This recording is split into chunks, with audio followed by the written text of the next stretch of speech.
Hello there. Welcome to Matrosix.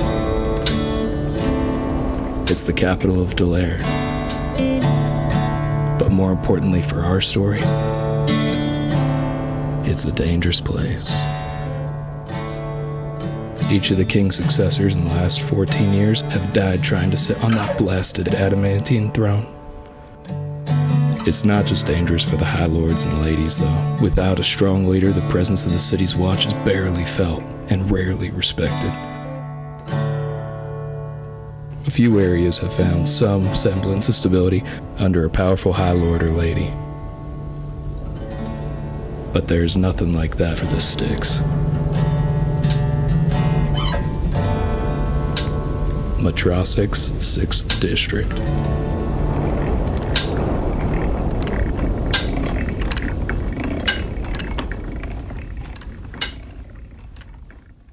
Welcome back to Toss the Dice, Thieves and Kings. Tonight we've got an exciting episode. So, all this week, Haven has been working on a war machine of some kind. It is a SMV, a self-motivated vehicle, that powers what is essentially a lightning cannon. So, giving this intel back to the party, but you don't want to raise any suspicions, so you continue to go to work and work at the factory, knowing that at the end of the week, it is the plan to hit it. As that time draws near, you're working at the factory, and you're about to clock out after a long 14-hour workday, which is your canonic workday. 6 days a week. And this is Saturday, so you are actually quite tired after oh shoot, what is that? 60. That's like an 80-hour work week. Yeah, it's like 70 or 80. Yeah, so dang, you have been going hard, but that's not new for you. So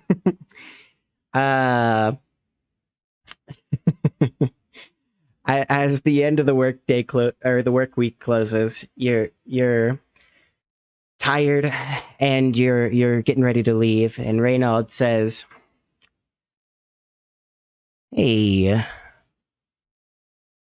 I know you were getting ready to leave, but we've already locked up the people on the floor, so I just feel like it's better if you're gonna spend the night here. You know, like, just if we could just use you tomorrow morning, that would be nice."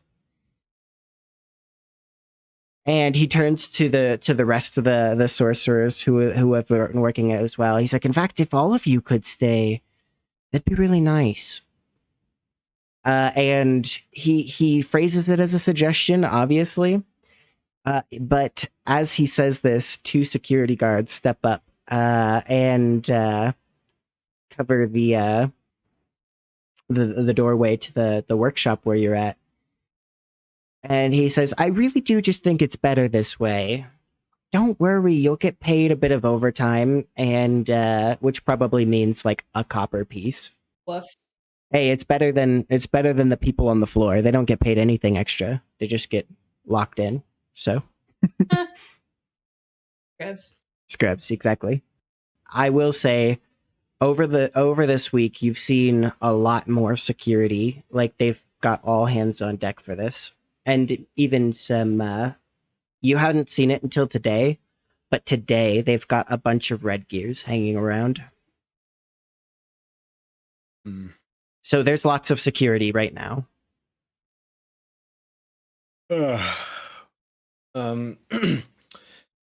Reynold, what time in the morning do you need this?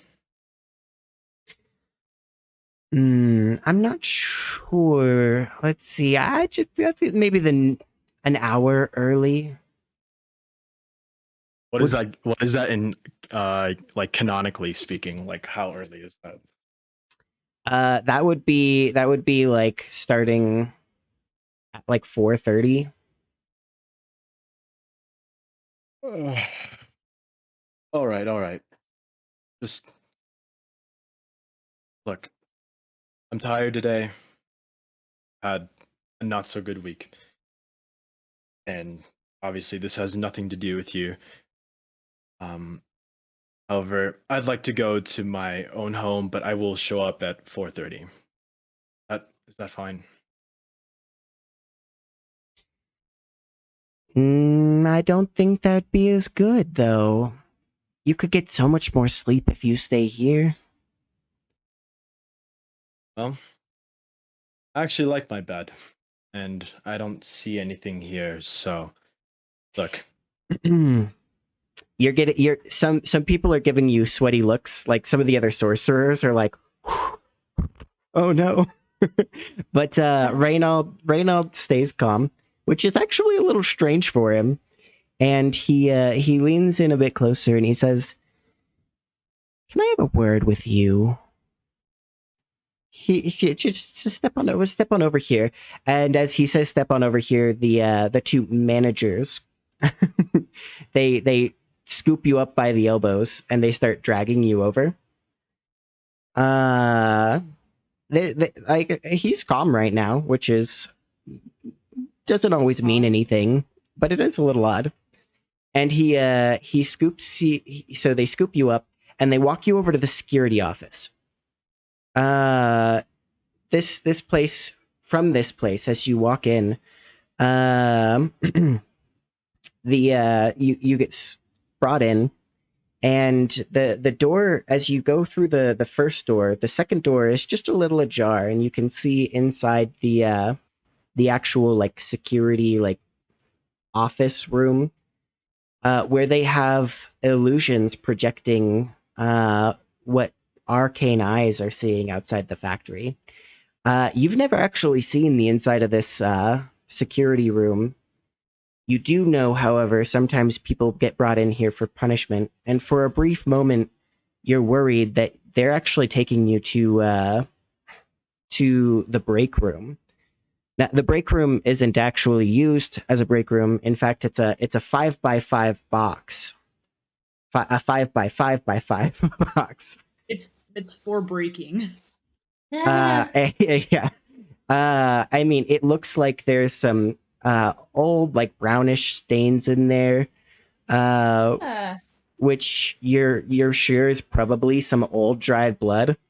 But more importantly, there's absolutely no light, and it locks from the outside. And for a moment, it seems like they're taking you there, but they stop. And he says, "Listen, you know you're my favorite. You know that. It's because you do such good work. The only thing is, I know that somebody is doing good work for someone else. And I gotta know who that is. And you see, the only way to do that is to make sure that I know where everybody is. Now, I know something's going down, and I know somebody took that hand.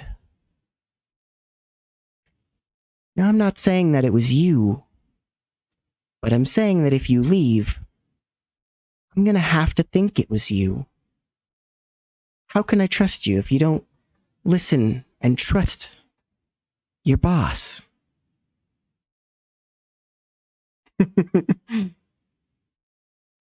Actually,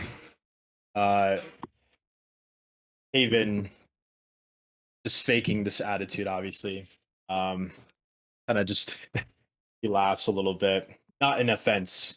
Yeah. In fact, he's no, sorry, I didn't mean to offend you. Look, whether or not I'm your favorite, you obviously care about your work, and I'm sure you're doing a wonderful thing out here.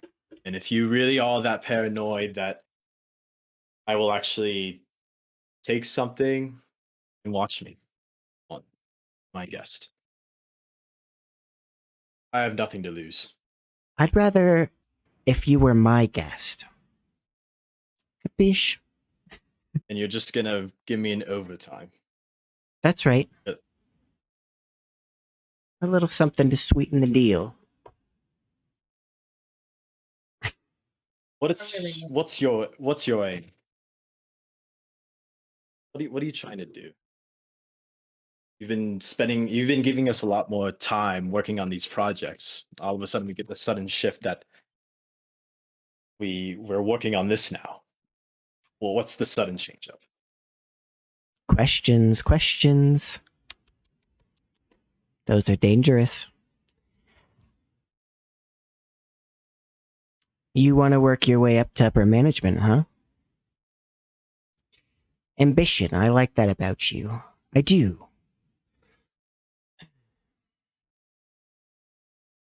Such a shame. And he walks out of the room, and the manager like socks you in the stomach. And Yeah, I could have told you that one, bud. and they drag you out onto the floor, and they just kind of drop You're you an there. example. Yeah, you're an And they lock the security room. So like you're now out on the floor. You can go back into the workshop, but yeah, that kind of thing happens. I mean, sometimes you don't have to do anything wrong.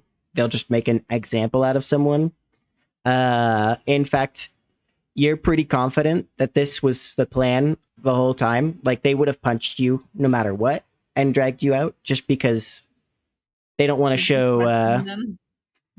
yeah, they want it to look brutal. They like it doesn't they don't want it to be a look like a good thing at any time to be brought into the office. So even if you had a even if you had a friendly chat.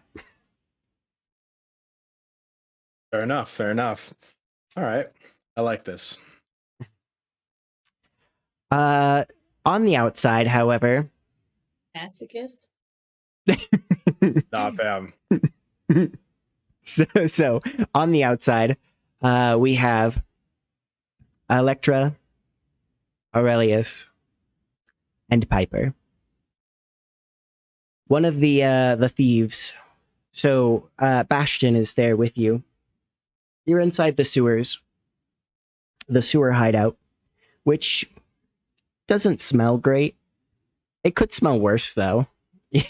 So that's definitely a good thing. Smells like home to me. One of the thieves though, the thieves are here helping once again.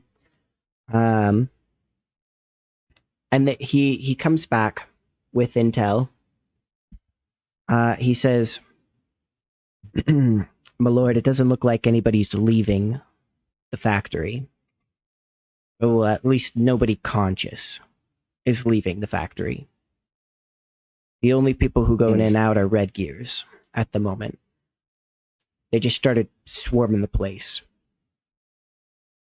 I don't know how, but I think somehow they had intel that we were making our move today. Now, that might be grounds to call off the operation, but I haven't seen your man leave. We are going to continue forward. He looks at Elektra to see her reaction. I mean, what else can we do? I mean, one, Haven's in there. Two, you and I both know what they're making in there. We can't not go through with the operation at this point, man. I agree. Something needs to be done. Yeah. Let's just have to keep our nose to the ground and make sure we keep an eye out for anybody who might be leaking information. Mm-hmm. Well, DM, have we gotten in contact with the heavy brass? Yeah, they know this plan. This was planned with the heavy brass about a week ago. Okay. Well, let's see. He looks at Piper to get her reaction as well. I mean, I'm kind of with Elektra on this one. I think whatever they're making is, I mean, with the Red Gears, they were making was already chaotic enough and it already caused enough damage. I can't imagine what this lightning cannon will be capable of. Certainly be they'll be on top.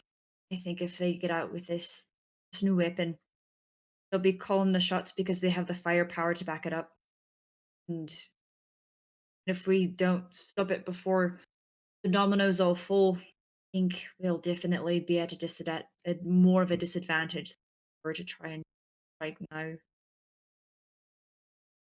Well, do you hear that? Sounds like we're all in. What's As long as we do something to impede them or stop them before they get too strong. Now, I know you don't trust Gerald Diggory, the leader of the heavy brass. Do you have any plans or precautions that you're taking to Yes. during this mission to potentially like stop him from gaining any power out of this mission? Yes, I'm actually going to have Bastion Black follow him. Specifically. Okay. And not to, I mean, I'm assuming that he can follow Gerard and not be alerted to his presence, or at least not even know what he looks like. Correct or incorrect? It's probably true. Like you would believe that of Bastion in character. Mechanically speaking, it would come down to a die roll in which he would have the advantage. So, what it would be like a odds in your favor, not surefire. Okay, so here's actually what I'm going to do. I'm going to tag with Gerard, and I'm going to have Bastion stay with Elektra. Okay. That's doable. That kind of makes sense. The two commanders in this in this alliance sticking together. Well, yeah, the only reason I want to do that is simply because I know that I can trust Bastion and I know I can trust Elektra. I don't know if I can trust Gerard. And the thing is that I'd rather have you guys have that joint strength of our unit and the thieves. And if anything goes wrong, I have more than I have enough confidence that Elektra and Bastion will be able to get to me in time. Okay. So, you have chosen how Bastion will be deployed. That's good. And I think that works. So let's go ahead and move this. How early in the day are you attacking? We're going to do it. I think. When do you guys think? I think we should attack as late as possible so people are as tired as possible. That, or we can do an early morning strike at like 3 or something. Okay, I like that. I think we should go earlier too. Like, I think while there are advantages to people possibly being more tired, I think it's better for them to be more unprepared. So, not to they should still be tired if they haven't gotten a full night's sleep. Well, I think, and people being tired or not, I think is not the point. I think the biggest issue is the lightning cannon. We want that to be as unfinished as possible because I think, obviously the people will be a problem, but it's the cannon we're after. It's the cannon that we don't want getting out onto the streets. And so I think the sooner we can get, cannon or destroy it or something, the better, because the more time we give them to finish it, the more our odds are not in our favor. I agree. And I hope Haven has been able to, or at least is able to sway over the sorcerers on the inside, giving us more time. I sure hope so, because from the wee bit that Haven told me about his boss, he's definitely not uh he's not a very pleasant man. I know that he's probably going really hard on them, and I hope Haven's okay.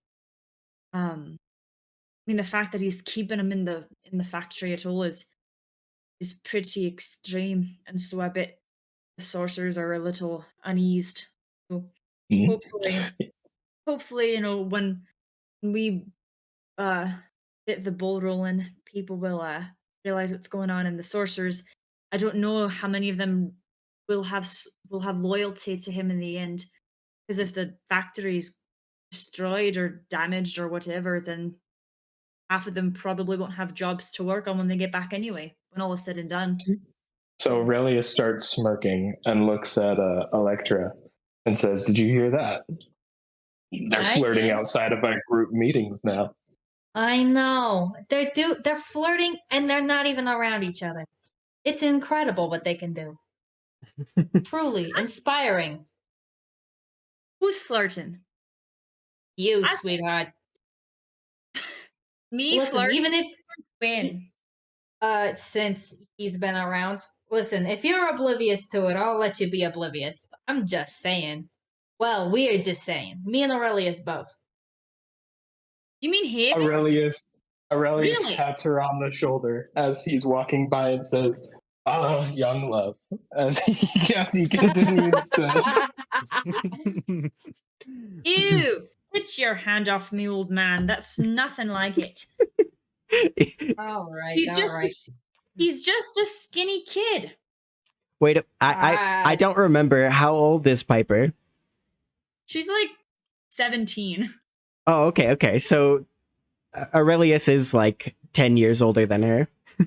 yeah. Okay. So in any case, as you guys prep to hit the factory, you're moving out. This is an oddly familiar sensation. You've never commanded troops before, but you definitely have been in gang fights in the sticks. There used to be a lot of gangs before the power solidified under the red gears and the heavy brass. And even if you just got caught up in it, sometimes you would end up in the fray. But more than that, going back to when you were kids, this is oddly reminiscent of the soldiers that were running through the streets during the demon attacks. And Now, so this is how I remember the sticks. Oh, much better. That's sarcasm, in case you can't tell, old man. No, I can. I mean, Yeah. I can't help but look back on those gang fights a little bit and smirk and smile. Think back on such fond memories. You remember when you lost your first tooth? Man, that was a good I fight. do. It hurt like a mother trucker. That dude smacked you like a freight train. He was a freight train. Are you kidding me? What's a train? Yeah. Don't worry about it, kiddo. Don't worry about it. yeah, actually, I don't think Piper has ever lived in anywhere else in the city. Like, I know she's moved around and she's been on the pirate ship, but I don't think you've ever been to like the second district. So yeah, you probably wouldn't have seen a train. But the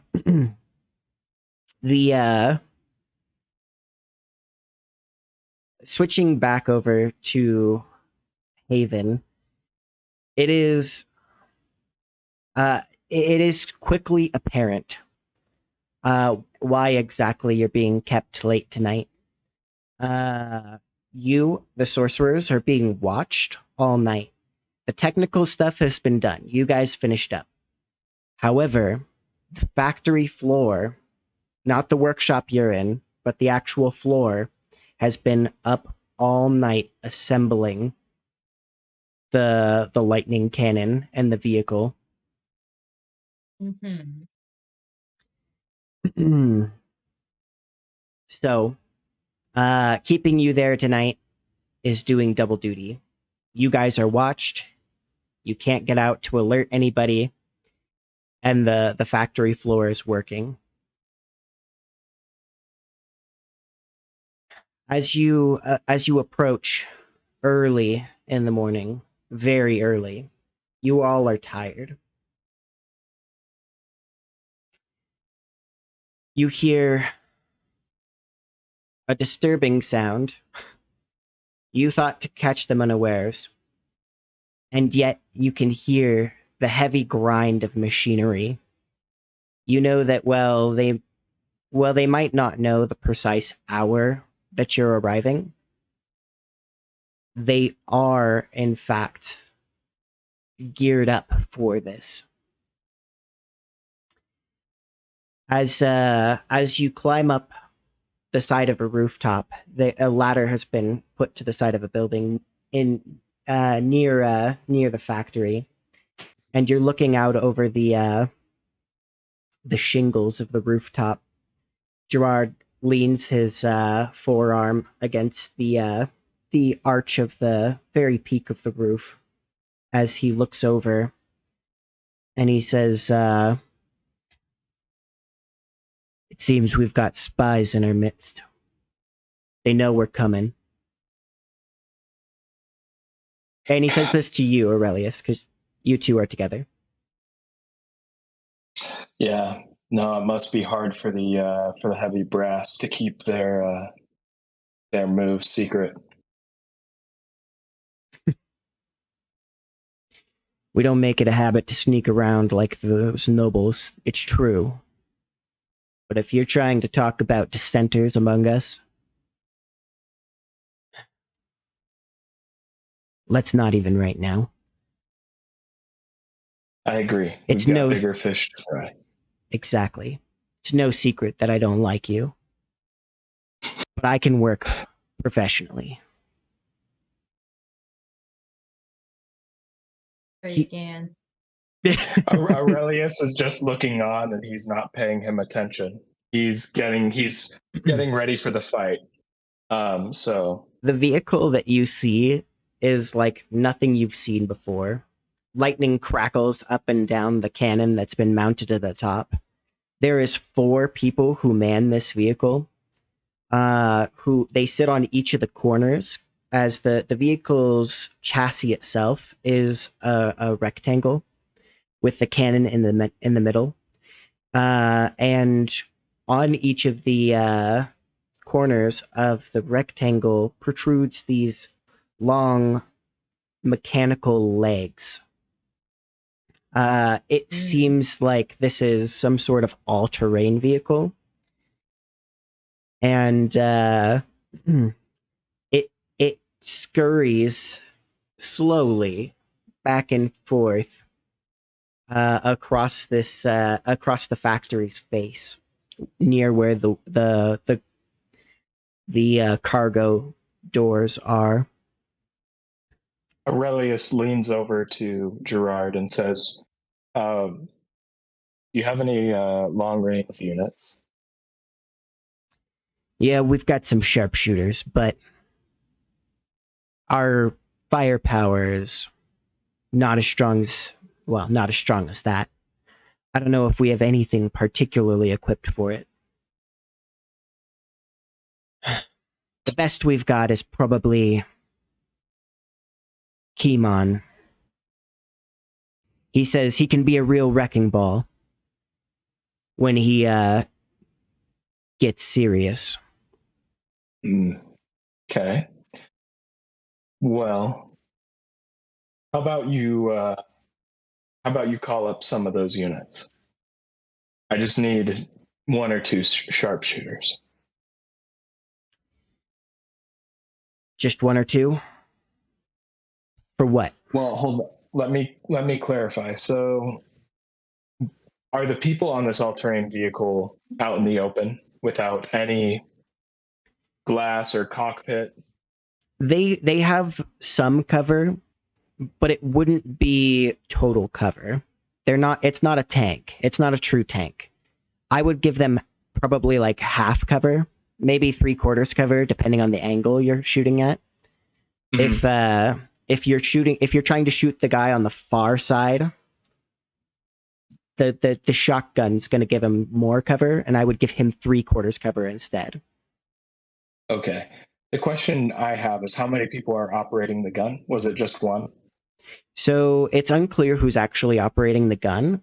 They sit in 4 different spots that are equally distant from each other I see. on each corner. So it's actually unclear even how the whole thing functions. Does it have one driver? Does it have 3?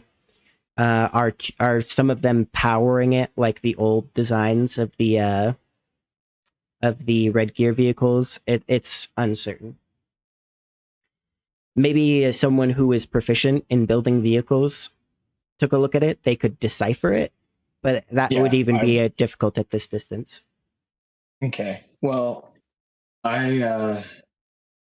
basically my plan is this. How far are we from this? You guys are about 2 blocks out, looking down. So you're a good distance. Probably still within pistol range, but okay. Is it possible to get Piper up here to tell me more about it? It would. That would be pulling her out of position. So depending on you could. I don't want to do that. I mean, you could and just delay the attack. It doesn't seem like you're catching them all that off guard, so there might not be any harm in it. Well, unless if your troops are spotted in position, in which case that's the thing is I don't I don't want to risk any of us being caught out of position, because when it starts, it's going to start and it's going to be fast. But what I do know is that they don't know when we're going to attack. They know to expect it, but they don't know when. And so if I can synchronize these sharpshooters to take out 4 seats of that vehicle all at once and have a Thieves Guild team hop on that vehicle. Okay. Be waiting in the shadows for that call. Now, the Thieves Guild is participating only on a recon basis. They're not actually participating in any of the fighting today, except for Bastion, who is going the extra mile. Okay. Well, then maybe I will send Bastion, Elektra, Piper, and Kimon after the vehicle. People are agreeable. After the vehicle. Okay. Gerald says, okay, so we both put our best on it. I like the sound of that. That vehicle could do a lot of damage to clusters of troops. Agreed, but it is not to fire on the factory. Okay. There are too many civilians at risk. I like it. I have to say, though, I won't be sitting out this fight. I am not much for that, not for the things this big. And at that, Aurelius actually gives him a slight nod and says, I can respect that. Thanks. Well, I know you talked about us sticking together so that we could coordinate our strategies. I think that's valid. I say we hit the factory directly. I understand you have a man inside.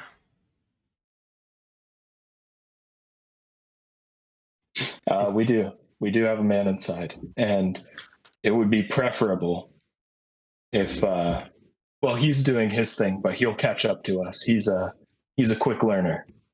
Do you have any way to contact him? Not yet. However, once we start this assault, I'm sure he's going to know it's us. So, is he agreeing to lend me the 4 sharpshooters? Yeah, he can agree to that. Although, was the plan to have the sharpshooters do it, or was the plan to send the party, Kimon, Elektra? The sharpshooters are going to be in further away, right? They're going to be at this 2-block distance. where Okay. they are going to be the strike team to take the vehicle. Mhm. So the sharpshooters are not going to take the vehicle. It is going to be the team. It's Yeah. simply that we're clearing the seats with the sharpshooters. Gotcha. Gotcha. That makes sense. Okay. He's agreed. And he wants to hit the factory directly. If you're going to stick with him, are you going to follow him in? I have to keep him honest, because again, I think he's going to use this opportunity to seize power, because of course he will. So, but before that, I guess I send for the sharpshooters, but I also send a message to the team through Bastion, as like my message runner. Okay. I will say, to- unlike Haven, who's inside, from your vantage point, you can look backwards, away from the factory, and you can actually send telepathic messages to your team, as long as you can see Okay. them. Okay, so I'm actually going to do that instead, and I'm going to basically lay out the view. Like, I'm going to describe it to them to know how to move. And then lastly, I'm going to give them the signal telepathically, which is when you hear the shots, move. Okay. What I'm gonna do is you two will have advantage on your initiative rolls as a result of intel. So Awesome. Okie dokie. let's go ahead and I'll have the sharpshooters take the shot. Then you guys will roll initiative. And we'll let this thing play out. You ready? Yes. Let's go. So, am I also rolling for initiative? You will also be rolling for initiative, yes. Okay. This is interesting. Just one more thing I have to roll. Ooh, okay.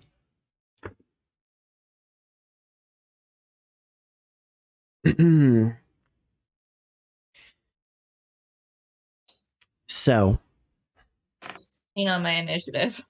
uh, Oh, we're waiting. Yeah, I'm sorry. no, but you're good. The sharpshooters get in position. They take aim. All of a sudden, you hear this as the shock cannon starts charging up, and it turns towards the building that you have been spying from, Aurelius, as Someone's Gerard accidentally bumps like a shingle that slides down and cracks on the floor, and so the shock cannon like launches and blasts that the building. Bricks go flying everywhere. I want you both to make a dexterity save. Gerard gets a 16. Aurelius, You failed this roll, Aaron. So, is this a saving throw? Or it's a check? dexterity saving throw. Okay. All right, guys, here we go. Wow, an 8. However, I do want to specify. I'm sorry, everybody. When I was imagining the sharpshooters getting into position, I did imagine them not being on the building with Gerard and I. That is correct. Yeah. Okay. Yeah. No. It was Gerard that failed his stealth check. Ugh. So, Okay. However, I do have inspiration. yeah, I was gonna say there's probably be And a I good do time to wanna use use it. inspiration. Yeah. Either way, I won't have you take full shock cannon damage because you have cover from the building. Did you just roll a 1? No. I rolled a 6, so it's a 10. But Okay. this was going to happen. The gods planned for it. You're thrown from the building in a shower of bricks, and you take 16 points of falling damage. Well, bludgeoning damage, I should say. Since that's mixed with falling damage and bricks falling on you. Got it. So at this time, however, it is your cue to run. What was your initiative rolls? My Mine initiative was 17. 17? Theirs or mine? All of yours, so that includes you. Okay, 13. 13. Pipers? 20. 20. 30, 20. Okay. And Haven? 18. 18. Okay. So the one thing is, so for executed plans like this, D&D doesn't have a great system. Like the turn taking thing is kind of weird for things like this, where you're all supposed to be rushing the vehicle together. I will say, in light of the plan, I'll allow you guys basically to move up at the same time, so it's not like Piper runs ahead 60 feet, then someone else takes their turn and you get separated. So I'll have you guys move up together, but act in order, if that makes sense. Like, declare your actions in order. Okay. Then, let's start with Piper. Okay, so as of now, I'm running towards the vehicle. Yes. Yeah, so that is the plan. The four of you are gonna rush the vehicle. Okay. I'm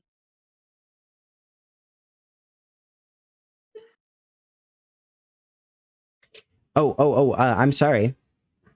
You guys are rushing the vehicles because the sharpshooters have taken their shots. Now, I had some great rolls and one really bad one. So I rolled for all the sharpshooters. We had 2 crits, one dirty 20, and then one guy who rolled a 2 on the die for a total of 6 to hit. So the shock cannon goes off. The sharpshooters take their shot. They hit the drivers pretty hard. But how many of them will be dead? You'll see when you arrive. Go ahead. Bricks are and dust are raining over you as you plunge in. I guess I'll set the scene further as well. There is troops around, but they're not your concern. The vehicle is. The vehicle like stutters back and forth as it sways with its driver's shot. What do you do? I am going to so remind me, according to the plan, the sharpshooters were mainly just to get rid of the drivers, right? Correct, yes. And you're supposed to try and jump in and take it. Okay. So I am going to put up some smoke bombs behind the lightning cannon, so that from the perspective of the factory, they lose visibility of what's going on in front of the lightning cannon and what's going on in front of it, while the sharpshooters still can see. But once they do their job and the drivers are taken out, I will smoke up the front, so that if anyone takes control of the cannon, it can't be used against us. Deal. Okay. So you're rushing in. Piper throws some smoke. Meanwhile, on the inside, Haven, you hear the sound of, well, lightning splitting an otherwise totally quiet night. This jolts you awake after you had dozed off. And you can hear the sound of bricks falling and the shattering of buildings. and you know that something's going on outside. As you sit up, one of the security guards is, "You guys stay right here. Understand?" And he closes the door and locks it, and he runs into the factory, the room with the factory floor. Now you're in a locked room, the workshop. You have some tools in here, a few pieces. Most of it was moved out onto the floor for assembly. You have 2 locked doors in here, one of which leads to the factory floor, the other of which leads to Reynald's personal workshop. And I will also say you don't have to do anything. I know you're just in a room and you don't know what kind of security measures are in place, but you can try something if you want. Where's Sheikah? She rolls over like quickly, and she says, "Is she back? Is she back?" And she's looking up at the sky, and you don't know who she's referring to, but she's in a cold sweat. Clearly, she's remembering something. Yeah, Sheikah. You have to listen to me. Something big is happening. It's going to happen pretty fast here soon. Did you hear that? You heard that, right? Yes. Yeah, I did. Okay. If we want to make it out alive, we have to work together. Okay. This is big. Let's gather up everybody else. Let's try to get out of here and work together to get out of here. We're living. It's big. Okay. All right, gather up everybody else. Most everybody is awake. There's one guy who's still asleep, who slept through the explosion.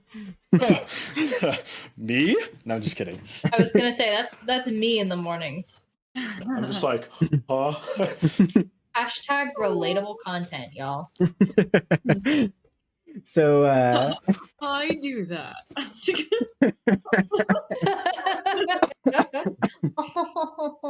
I do that. okay, I so reference the good old vines, the good old days. so they've all been woken up, and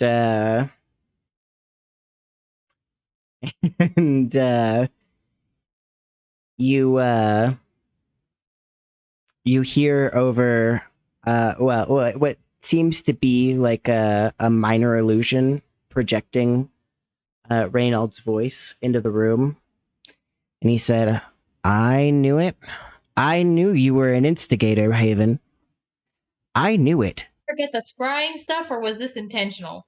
No. Haven didn't do anything crazy other than tell it.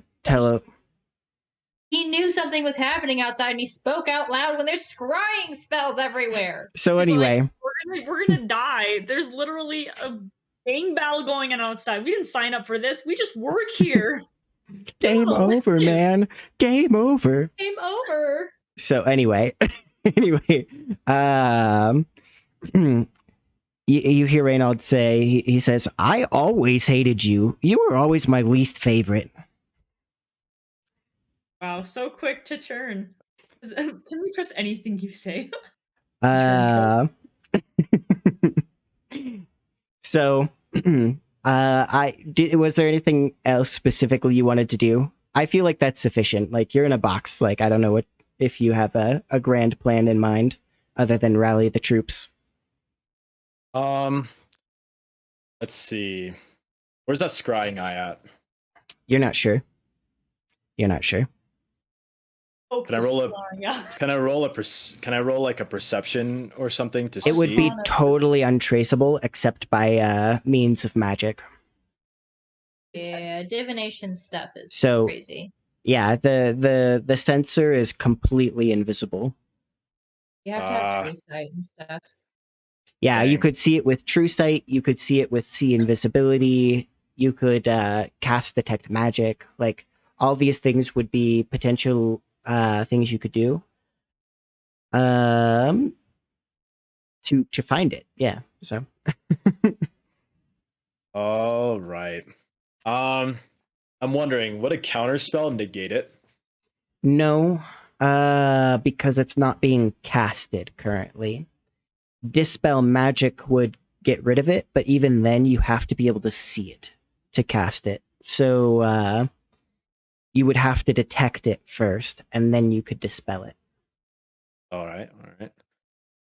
Fair enough. Magic is so busted in this game. Can I one more thing. Can I sense anything magical within the doors? You're confident that there's a lot of magics on the factory, but you are not privy to them. No. Okay. Meaning I don't know any of them. Yeah, you wouldn't know the exact wards and spells, and even you're pretty sure that you've seen the I can't think of what it's called right now. The spell that leaves like a symbol that can be triggered. That spell, it's a third level spell. Yeah, I know what you're talking about. A symbol that can be triggered. Yeah. So all right, fair enough. so anyway, I'll get back to you on that, but there's probably wards that can be triggered that could explode or wrap you up. Like there's probably some stuff, but you're not sure what it is. Glyph of warding, that's what it's called. Oh, okay. I was like, what? Can I use Mage Hand? Actually, no, never mind. You can always ready an action too, and I'll go ahead and let you think about your a potential strategy. Okay, And yeah. I'll bounce over to Yeah, already in action though. Okay. In case anyone gets into the room, I'll ready Ray of Frost, and any enemy that I perceive that's gonna come into the room, especially Reynald. Especially Reynald. Especially Reynald.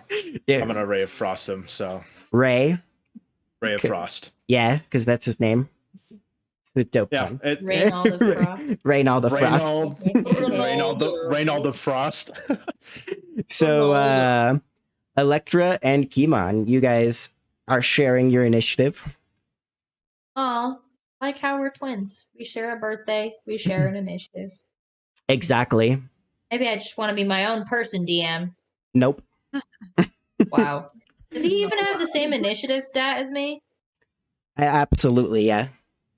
You guys share everything. I'm like your parents that force this upon you. You're like, no, you're twins. It's cute.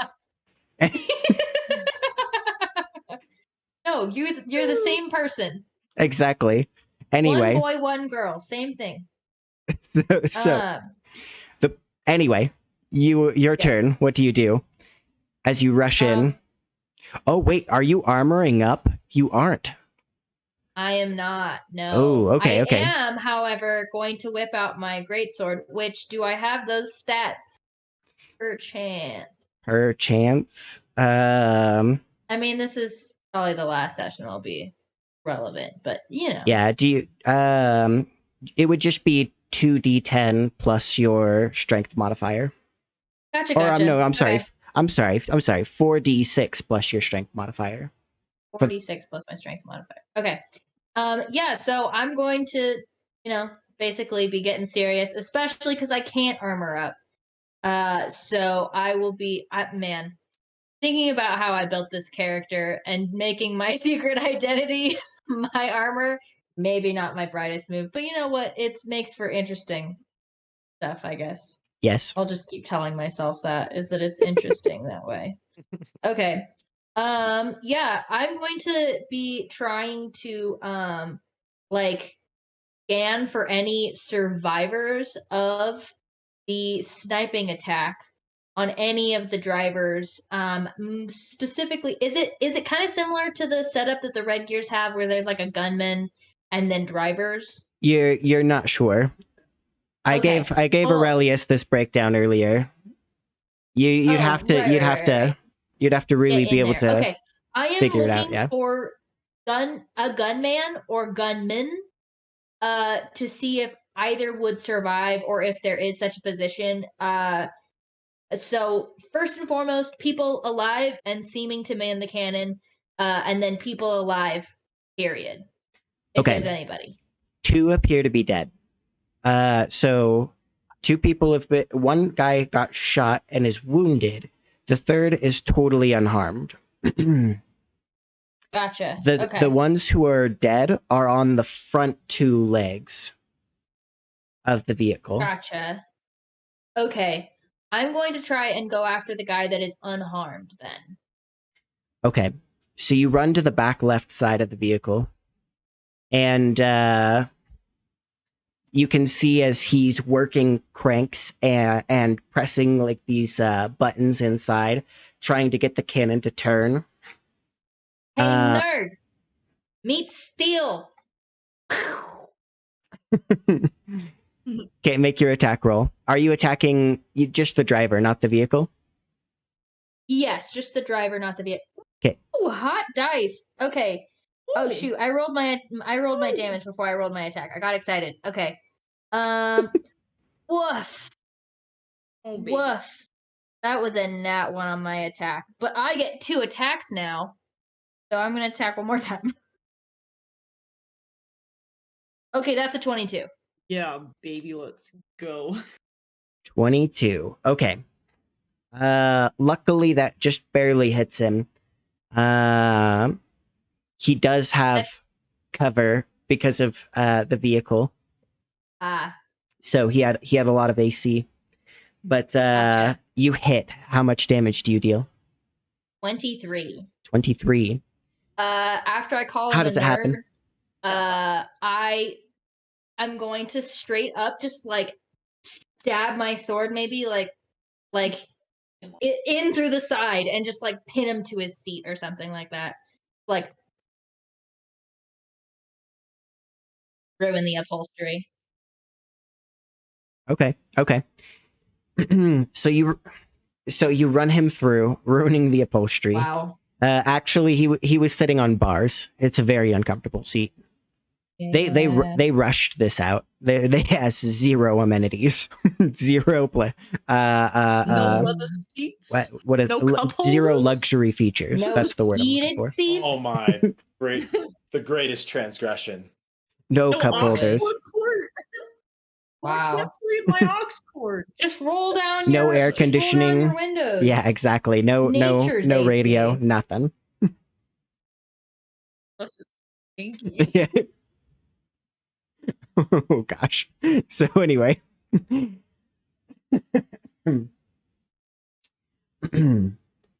So you run him through. On the other side, Kimon rushes, Wow. made of metal. Ooh, and he whiffs. If we have He identical slams stats and into he the also side of the gets the second vehicle, and the attack, Dave, vehicle just letting rocks you know. to the side. Yeah. Wow. Oh yeah, that's a good point. He's trying to Oh, embarrass that's even me. worse. So he slams into the side of the vehicle and leaves a massive dent in the metal piece that sticks up over the seat. And the guy's clutching a bullet wound, and he grabs out Mhm. what looks like Blunderbuss. No T on the I end. guess like a blunderbuss. And I he know. oh really? Huh? Okay, well. Oh, and he whiffs as well. All right. Well, Wow. I'm I gonna call spent over my to 2 Kimon and crits say- for the night, and all I'm else gonna will be call over to junky. Kimon and say, "Hey Allied man, come or on! enemy I left rolls. you the easy one. Can't even handle that."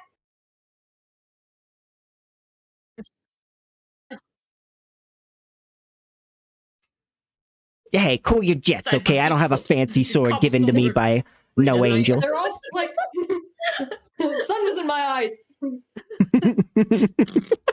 The moonlight, bright tonight.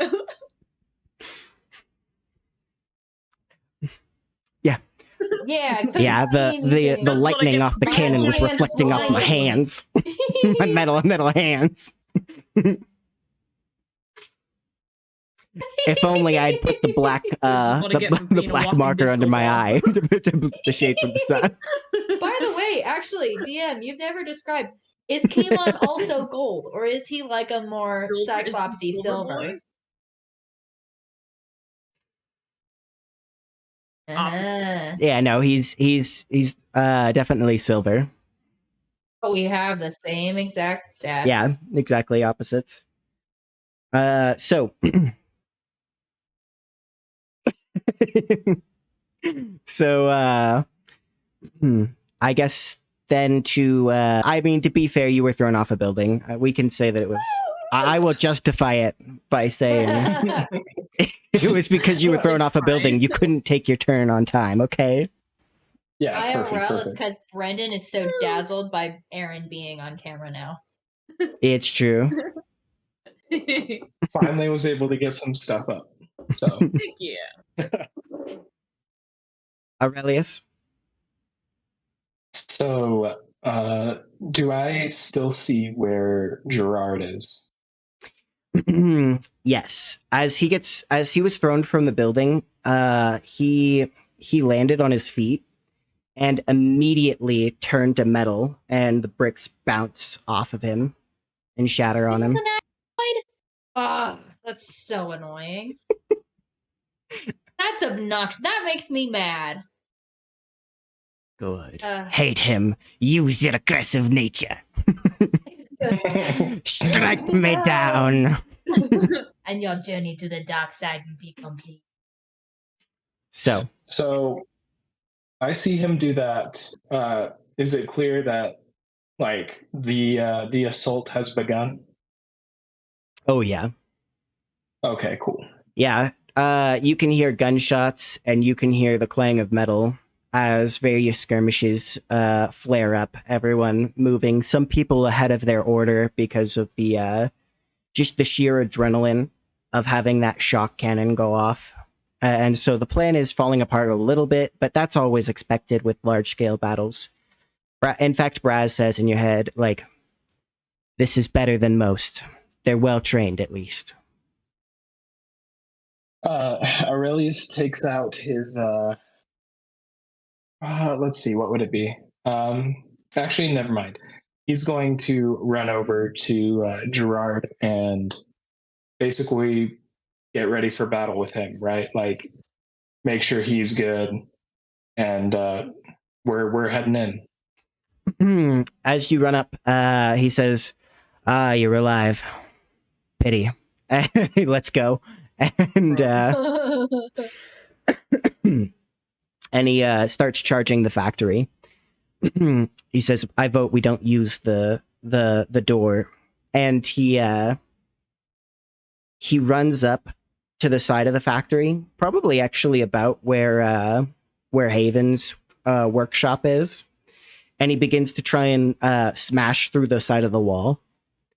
Only as he collides with the bricks, a glyph appears, and this like barrier. It's clear, but it distorts the view of the building, so it's obvious that it's there. Appears, and it rebuffs him, and he lands hard on his booty. Oh, and Aurelius looks over at him and is like, always solve your problems with brawn, huh? Makes sense. No brains. And he yeah, Wow. as he Pushes up his invisible glasses. yeah, he pushes up his invisible glasses. There's like the anime reflection on the glasses. As he Yeah, I pushes was it gonna up. say. Fuck. There we go. Foolish mortal. Yeah. In fact, he actually does shake his head and he's like, moron. Little tisk tisk. Yeah. Wow. Getting real aggressive with homie over here. I tried to Well, do you were jerk. Be gone, thought. I was gonna approach this civilly, but it's not me, Pam. Came out here It's just- roasting. yeah. So uh, I'm sure Heavy Brass has some kind of magical unit for this. Correct or incorrect? Actually, magic is pretty scarce in Deleta. And even more so, like magic in terms of not magical machines. Spellcasters are scarce, I should say. And that's actually like quadruply true for the sticks because there's no formal training for them. You might get the odd sorcerer, but they tend to get scooped up really quickly. They probably have like 3 or 4 casters in their entire force. Okay, And they're not I very see. strong. Well, he looks over at Gerard, who's probably still like rubbing his butt, and he's like, "We're gonna have to find another way around." I guess the frontal assault isn't gonna work.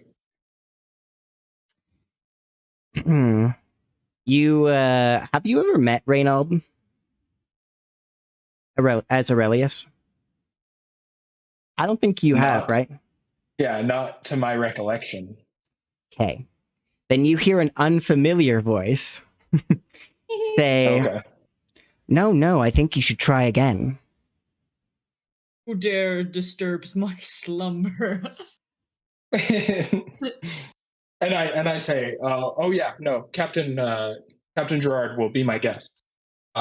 He's welcome to keep trying all day. Yeah. I heard the see, man. I see. So you're the brains of this operation. Nice to finally meet you. And I say, Reynald, I presume. The one and only. What does he look like? For me, for my information.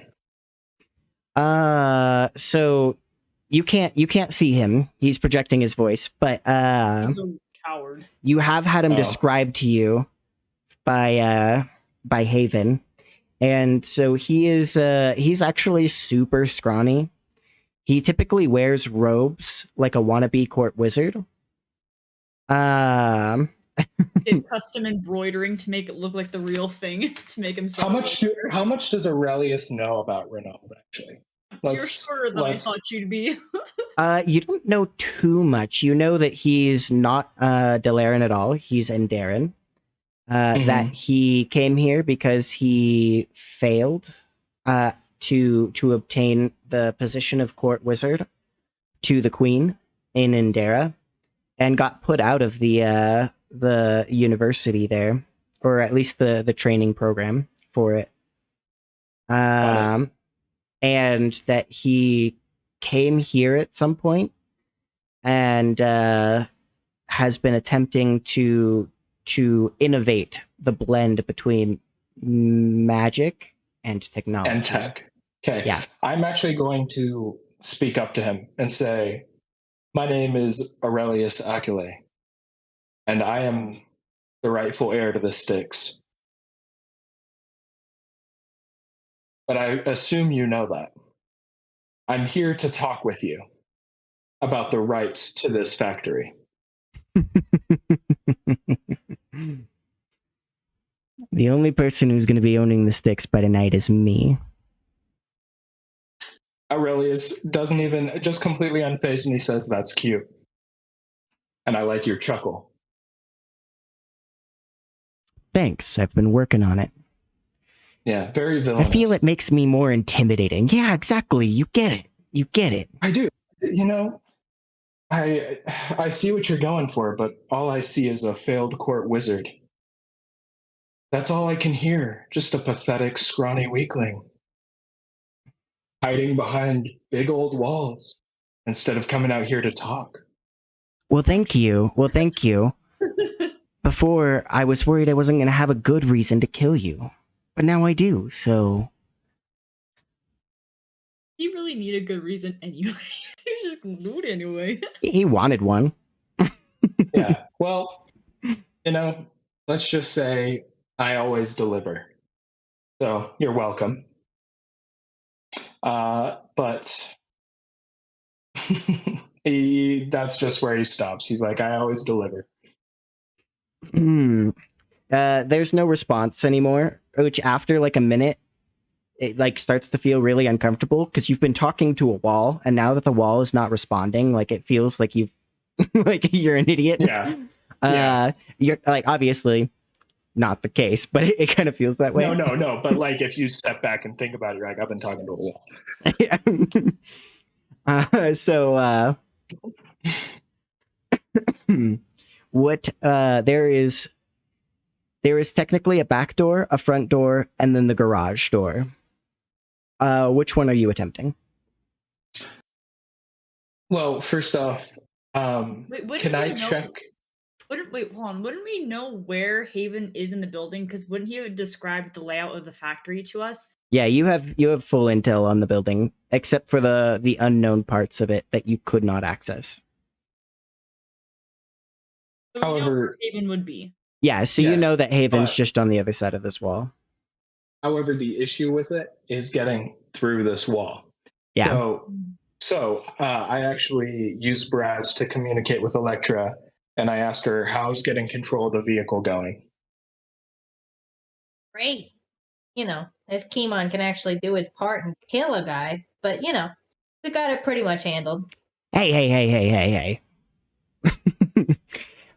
I'll get it You can't done. hear what he said to me. No, he just hears what you say back. Okay, I can't actually talk with somebody without seeing them, can I? Correct. Yeah, you can't. Okay, so I can't, as much as I want to, I can't talk to Haven. I say one more thing to Piper, and I ask, do you think you can get control of it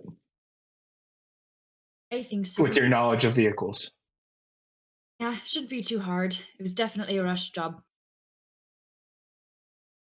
Okay.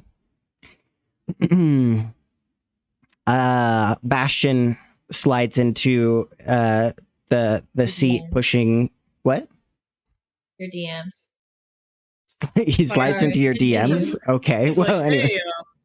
hey, It's okay, babe. I'll explain to you what that means later. Okay. Well, he slides. Why? He slides into the seat and shoving the corpse out of the way. And he says, you coming, Piper? oh, heck yeah. I've been wanting to drive this thing ever since they told me about it. Cool, because I'm going to have to watch you. I don't understand a single thing I'm seeing right now. I mean, all vehicles are pretty much the same. This one's just a little fancier with a bigger gun on it. Same concept, though. Right. And he's looking at it and thinking about the reins that he had to pull for the other one. He's like, How about you pedal? I guess, yeah, actually going back to Piper.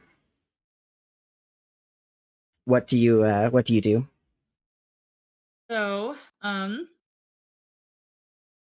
now that we have control, I'm assuming what's going on around us in terms of the enemy?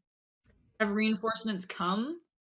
So there is lots of red gears around. Your troops are hitting them. You don't see too many people who aren't engaged. This is a full-scale fight. You So hear basically, our guys are keeping them at bay. Yeah, you hear the clatter all around you. It looks like someone has noticed that you're taking the vehicle, and so you might get a few people running over, but your smoke bomb has obscured a lot of it too, which is just added to the chaos. So before this, I had we have Elektra, Kimon, me, but I also needed a couple of heavy brass because we need 4 people. and then I needed a couple to keep people off of the vehicle. Just like as like shooters to keep people away, to kind of maintain the distance of people from the vehicle. Okay. Because the cannon can only do so much. Like the cannon is powerful, but it's not like a brrr, brrr, Yeah, it's I can't like a big old stand. thing, It's a little Okay. bulkier. Unwieldy. Okay. I would say that's reasonable for you to have planned in advance, so I won't stop it. And so two of the heavy brass are running with you. We'll say there's some of Kimon's personal men, just because he was going anyway. So, and he does command a few. And maybe one guy on the back of the vehicle. And is it unreasonable to ask that I modified that Gatling gun to be wheeled onto the back of the vehicle with the lightning cannon so that we could use it to cover the back? It depends on how many turns you want to take. So you could definitely have brought it in your Arcanum, but Just popped it out on the back. Yeah, but to actually like set it up so that it's Attach stable, it. so that it won't like fall over and drag the guy with it who's wielding it the second it starts getting used, that would take you like a couple of turns. So it's a matter of, do you feel like you have the time on this battlefield to make that happen? At the end of each round, I will be rolling like battlefield stats as well. So the battlefield will be changing around you as you go. Okay. I think for right now, I'll just have a guy covering the back with normal weapons or guns or whatever they use. Okay. And just focus on turning this thing around and aiming it at the factory. With this in mind, hold on. Yeah. So part of the instruction I was hoping to give when I talked to them was that we want to punch a hole in the wall where Haven is. Yeah, Okay. that's why I'm turning it around. To access that part. Because by your own admission, it leads to Renaud's personal place. Correct. Okay. So, good deal. Also, really quick. We also want to do as much damage as we can and try to evacuate if we can, like have like an evacuation side thing for any of the sorcerers or people that may be involved. I don't know if we kind of talked about that. But the issue is we can destroy this lightning cannon, or I can just put it in my Arcanum as well. But the thing is, they could always make another one. Yeah. So we want to get rid of that as well. That possibility. That's probably going to be a future issue. Yeah. If I'm being honest, I think right now it's just at the moment. Down. Yeah, at the moment,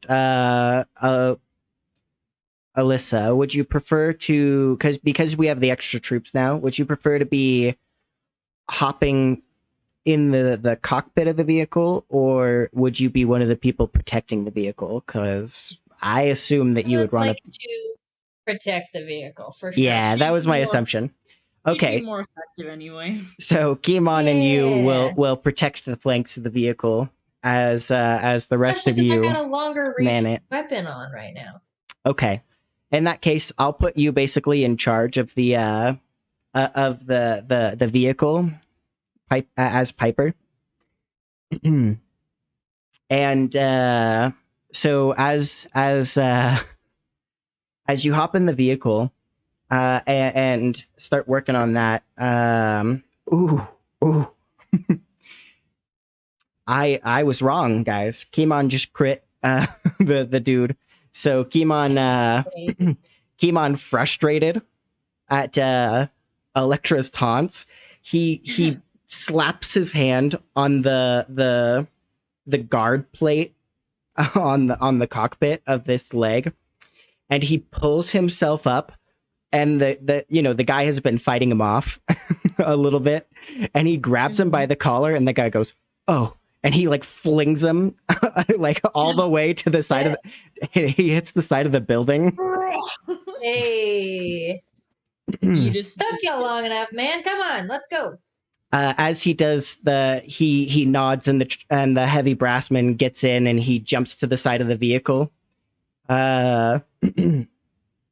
and that means that you're clear to man it.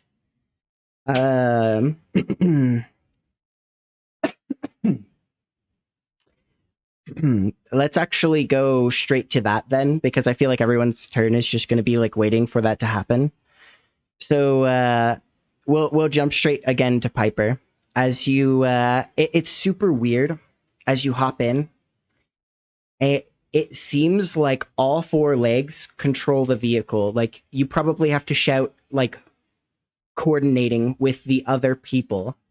None of these are like pedals to power it. They're all cockpits. And it seems like some of them have shared responsibility, so you can take the bulk of it and leave them to just control the legs. So any one of them can control the cannon, but you can be like, okay, just focus on this one. Let's coordinate walking sideways. It's Voltron. Nice. So go ahead and roll a persuasion check to yes, to issue your commands as you get this vehicle rolling. Okay, that is 15. 15. Ooh, very nice. Okay. So you coordinate well amongst your peers in the cockpits. And you're able to get the vehicle turned around. You actually realized very quickly that you can turn the cannon without their help at all. And as you turn the cannon and you get them walking in the correct direction, you press the button and it begins to charge up. As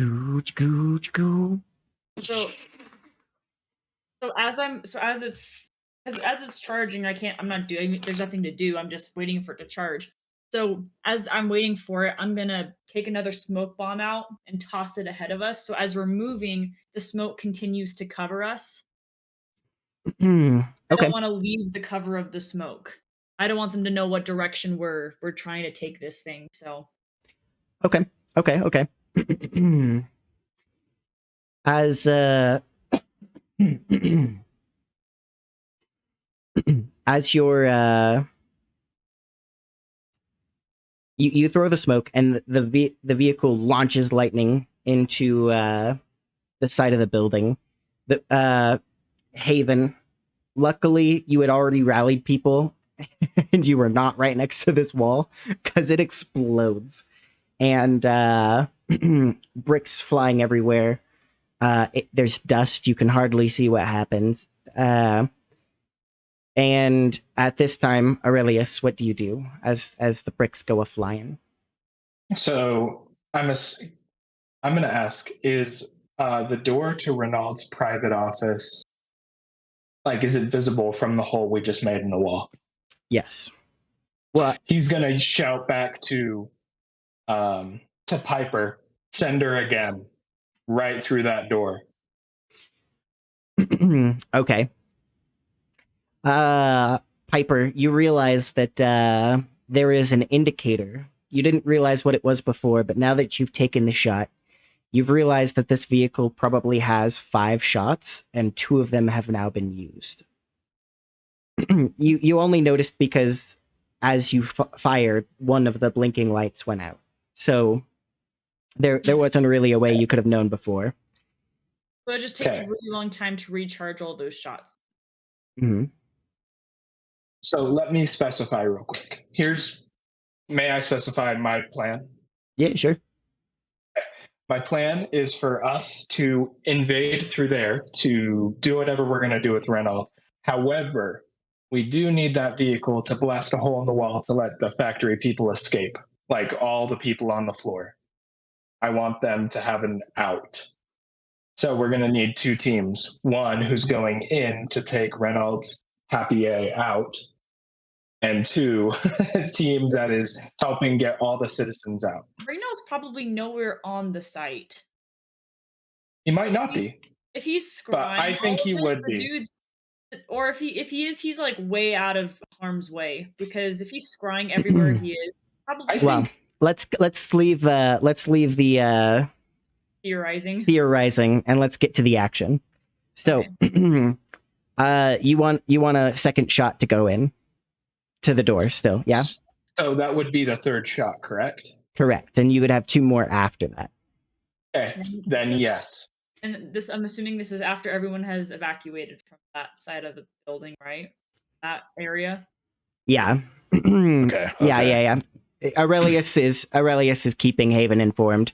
So let's go ahead and do Yeah. that then. Also, we don't know Haven.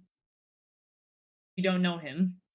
You know, like when he comes out, like we don't want him because that's his real identity. You know. Well, well, no, you guys we're are all all using our rocking real your real identities. identities. Yeah, we're all using our real identities.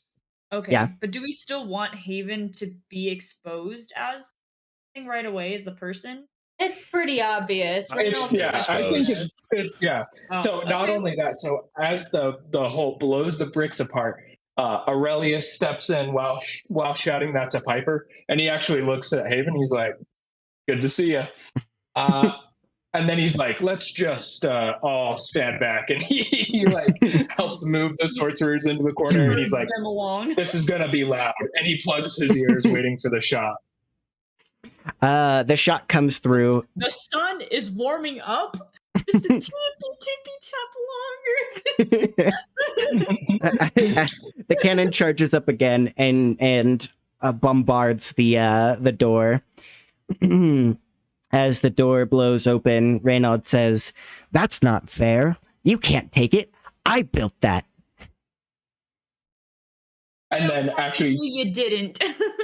yeah, Actually, yeah, Aurelius like takes Haven and is like, "Go get him!" Like he's throwing him, to go do this, to take care of this business. Broski. actually, DM, really quick question: Yes. is this PG-13 or no? Am I Uh, allowed to flip the bird today? yes, it is PG-13. So I request to flip the bird, yes, please. it is Okay, cool. allowed. I flip. Consent granted. I will flip the bird. So I flip Okay. the bird as soon as he says that. and I tell. Actually, do I see a pretty good opening? Like there's a very clear way for the adamantine sorcerers to get out, right? Yeah, so actually, as soon as there's a hole in the wall and the second shot goes, you keep the sorcerers from running. But as soon as that second shot lands, many of them are bolting.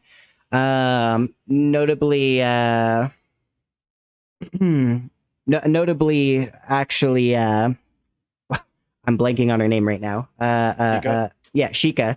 Sheikah is like, "It's her. She's back. She's back." And she's like looking up, like through like the explosion, and she's like flinching. Grab her by the arm, and I firmly say, "Keep the rest of them safe, and meet up with me later." Roll persuasion, just real quick. Sweet. Come on, sorcerer. I know, right? Okay, hold on. While he's doing that, DM, Dirty what are 20. they called? What? What are the Kimon and Elektra? They are what? Alloids. Okay, yeah, alloids. Do alloids have a fatal flaw, a fatal weakness? Yeah, you know they're vulnerable Very to lightning when they're weak, like- armored up. Yeah. Sick. No. Okay. Okay. So the two of you are running in after Reynald, correct? Yes, and I'm actually calling for Elektra to follow us up. Alright, I'm in. I'm coming. Oh, also really quick. Do you want me to take Kimon? Look, I just want this guy dead. So yeah, the whole Alright. kit caboodle. Yes. Kit and Caboodle. So, Gotcha. are we just assuming that the rest of the workers are pretty much leaving the facility, or did we have a plan to have like the Thieves Guild escort or like?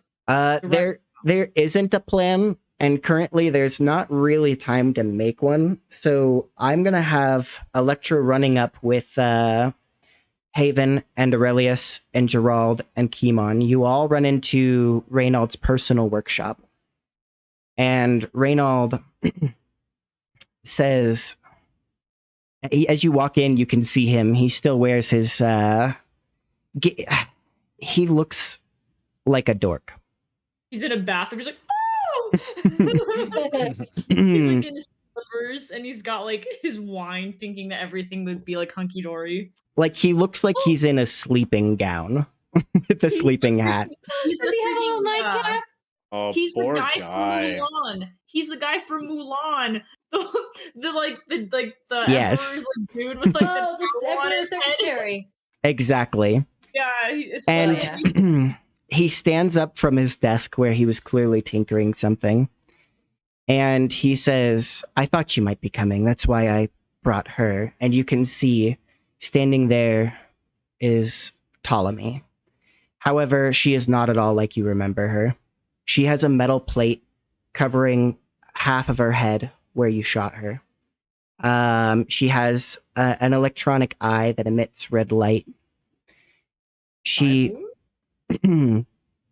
has you can see that her metal gauntlet is no longer a gauntlet, but it's actually a metal arm that's been installed. She has various nuts and bolts throughout, and most notably, she was very passionate and like focused, and she, always moving, tapping, doing something.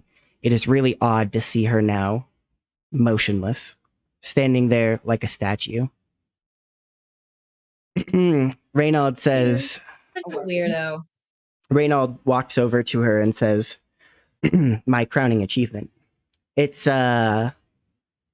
he looks down at your pistols and he said, yes, you're right. I had my suspicions. And he taps on the side of her head and this little like holographic menu pops up and he scrolls through and he starts actually bringing up her memories.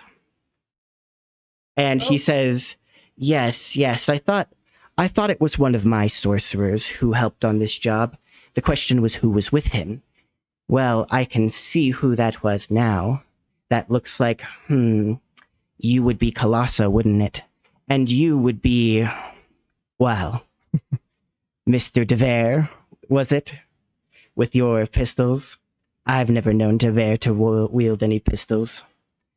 And actually, as he's saying this, Aurelius just he uses Braz and he looks down the tunnel because I'm assuming his office is in view of this tunnel we've now made with the guns, right? Mm-hmm. And he's like, Piper, one more, and is she gonna fire? I'm asking for her to. Oh, yeah. let's Okay. go. Because I'm just going to cut this monologue off. It's a super impressive one, but... he says, that's not a bad idea. And he presses a button, and her hand shoots up. Make a dexterity save as she fires her lightning gauntlet. Who? Ptolemy. And all of you. Including Piper. As I make my dex save, I know. I am going to call to Kimon to change back as soon as he can. It strikes in 100-foot line. So you are definitely in it. 21. Oof. I just rolled a 9. Okay, 9. Very good that I am not transformed right now, because that would not be great. No, it would not. It would be really bad, actually. If Kimon fails his saving throw, I'm going to kill him. So, let's see. Actually, what is my position relative to Aurelius as well? You guys have all entered the hole that was made in the wall. So you guys are up. Would I be able to dive bomb Aurelius? like I Tackle him to actually the ground. got a 24 and I got a natural 20 on my save. Oh well, that's So- good because no, there's no finagling here. Gotcha. Okay. Am No, also, I was just trying to use my bad roll to somebody else's advantage if So- possible. I appreciate that. I'm sorry. What was your question, Elise? am I also doing a dex save? Yes, I'm just firing the cannon. correct. Okay.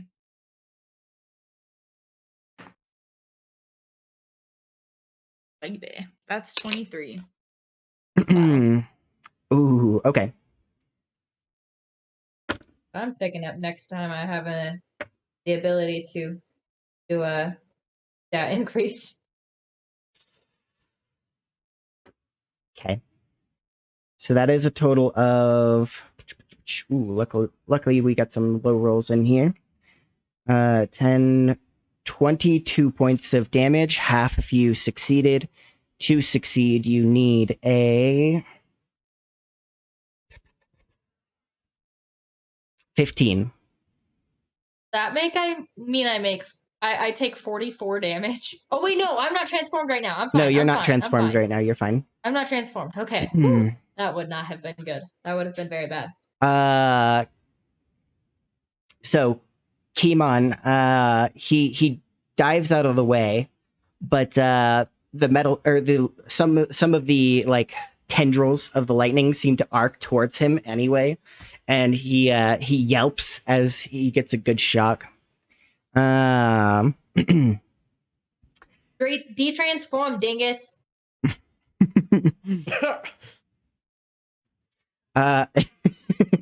That's like one of my favorite parts from the My Hero Academia movie, the first one. I can't get out. I'm stuck. Turn off your hardening, you idiot. I forgot about that part. That was so good. Like, bruh. Come on now. It's too easy. Anyway, Oh yeah. so moving on. Turning off our My Hero Academia brain rot for the moment. Can I actually use my reaction to absorb elements really quick? Yeah, absolutely. Sick. Oh, So- that's beautiful. Yep. Yeah. Okay. I like Go that. ahead and reduce that damage. And Reynald Delicious. says, "There we go. You did a good job of taking very little damage. However, the vehicle that you're in is smoking. It's hit really hard. I will say as well, you can definitely fire the cannon, but that line that Ptolemy just shot in, you'll hit everybody in that same line with your shock cannon. At the Yeah. moment. How much damage did we do? Like, anyone bloodied? Brendan is assuming we have not yet fired. I was gonna fire like right Yeah. after he fired. Yeah, it's you can definitely have fired now. You can do that at this point. So okay. Does Kimon de-transform when I told him to? He hasn't had a chance to take his turn yet. Okay. Well, I thought we had shot, but I mean, essentially someone already fired, so it's like I don't want to do that. Yeah. So Ptolemy was able to take the shot first because you said that on Reynald's turn. So yeah, so you can fire now. Do you want to call it off though? Me? Actually, before you No, make that decision, Gerald, he heads up the stairs. He was last to enter the room. And as he heads up the stairs and he says, "That looks pretty nasty. Hey, Reynald. I've been thinking that these pests are a problem. With your tech, I think we could go far. What do you say? We could consolidate everything right here and now." He's standing in the doorway. Yeah. Yeah, he's standing just behind Elektra, because Elektra would have made it I say there a little bit later than you. Fire. Or you could just tell Braz to tell me. Well, Yeah. that's what I'm doing. So Yeah. I was Yeah, saying that's what you're fire. doing. Okay, so you take the shot. Mhm. Yeah. Okay. And he's still transformed too, right? Gerard is? That is correct. Ooh, lightning rod. Oh So is gosh. Kimon. Okay, guys, roll decks again. All huddled in the doorway. Dang. Part of me wishes that I hadn't used my reaction this way, but that's okay. Okay, but Aaron, you told everyone else what was going on, right? So everyone was kind of prepared for that, right? Delicious. Not 21. really. There's not a way you can prepare. Like the lightning is just too quick. I guess I don't need Okay. to. I found Yeah, no, you don't. You're the I only one who finally doesn't. found my dice, guys. I've been looking for them. Oh, nice. Nice. Nice. Yeah, I lost them for a bit in the move. Okay, I got 20. 22. Oh, okay. So all successes from you guys. Yeah. Oh shoot, I didn't roll for Kimon or Gerald. Oh, okay. Kimon's good. Oh my gosh. Kimon got he rolled a 20. Not a disadvantage. He has vulnerability. He is weak. Yeah, he's He'll vulnerable. take double damage. because he's like right in the doorway. He is the closest to the lightning. Yeah, that's not really how it works. It's just the lightning bolt spell. So that the cannon does a total of Please. 34 damage is what you rolled. $1 million. That and is, those of us who succeeded, do we take half What is that? damage, 16 or- damage? yeah, that's half damage if you succeeded. That is a full 32 for Kimon. However, Yeah. how much health do you have as Elektra? 65. Okay, he is very bloodied. I forgot to up his health. I try to keep him leveled up with you, and I didn't do that. So, thank you for sharing your stats. You're welcome. You're twins. It's fine.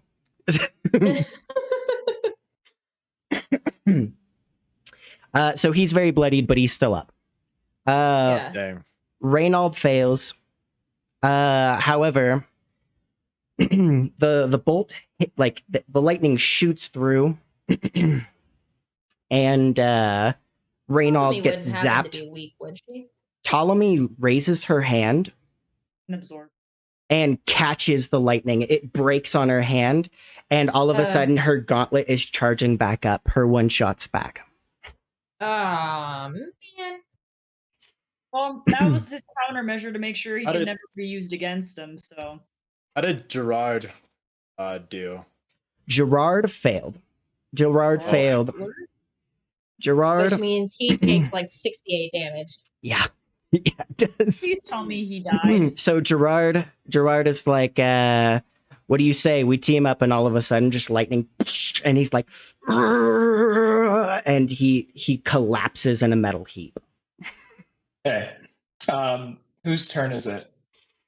It is Piper, then you. No, then Haven, then you. Okay. Right? Okay. I may have written that down wrong, but that's how I thought it was. Okay.